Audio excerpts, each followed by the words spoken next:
So, this time of year, you would expect a few more movies that are more like Valentine's Day movies. Although, not maybe necessarily anymore, because lately, Valentine's Day has not been rom-com central. I was going through kind of my favorite romantic comedies lately, not watching them, but just thinking about, okay, what are they? When were they made? And why haven't I seen one that I really like lately? And I have a couple thoughts on that. So first of all, I would say the most successful ones, romantic comedies, came out in the 2000s, mid 2000s. So we're looking at like Hitch. You're looking at My Big Fat Greek Wedding.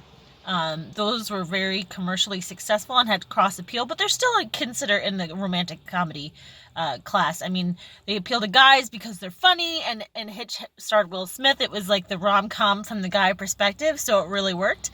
But I don't know about you, but I think that Valentine's Day is like the excuse to be able to go see a rom-com.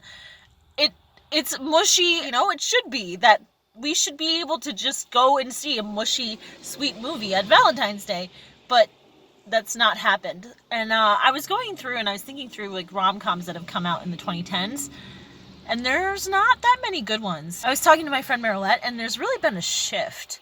So instead of seeing as many like boy meets girl movies on the movie theaters, there's still Hallmark Channel, there's still Lifetime, there's still Netflix is getting into that game. Just in the movie theaters, boy meets girl, ends with a wedding. You don't see that much anymore, or at least they get together.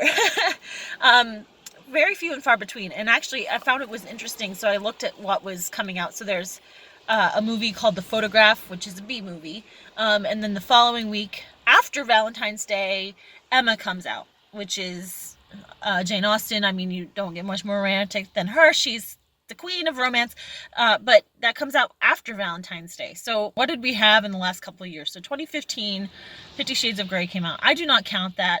That is what I consider to be mild porn. It's teaching women to have bad relationships. I mean, you should not feel like, oh, my favorite movie is this movie about abusive relationships, because you're setting yourself up to fail, because emotional abuse and physical abuse lasts for a long time. So, but those were very successful, but that sort of started this shift.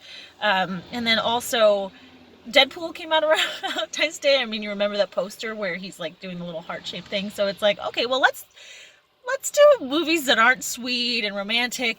Let's do ones that are just totally the opposite of Valentine's Day. I feel like there should be at least one good romantic comedy coming out at Valentine's Day every year. The other thing that you've seen in terms of shift in female movies is that it's more of like squad. They're female squad movies. Pitch Perfect, Ocean's 8, Ghostbusters, Charlie's Angels, Birds of Prey. Also kind of could be considered a Valentine's Day movie. It's probably going to win this weekend.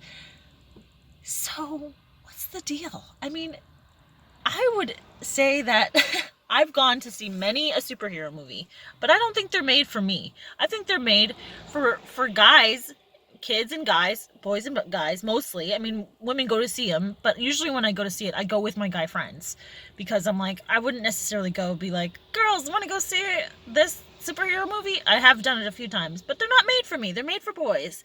So I feel like in the same way that they have women's clothing departments and guy clothing departments, because there's a difference, that there should be that same nuance in movies, but maybe they're just not as commercially successful. I mean, obviously superhero movies are blockbusters, but they also cost a bunch to make. A rom-com doesn't necessarily have to take a lot to make. My Big Fat Greek Wedding was $5 million. Hitch was a little bit more, but it's still a lot less than a superhero movie. So I would say, even guys, I'm going to ask you this, that do you actually once in a while want to go see just like a sweet romantic movie with your date? Maybe not, but I would think that every once in a while you'd be like, yeah, you know what, I'm going to take her to see this cute movie. And you suck it up, and you go, and you might enjoy it. Especially if it's something well-written like Hitch or My Big Fat Greek Wedding. So, 2020s, let's get some more rom-coms, please.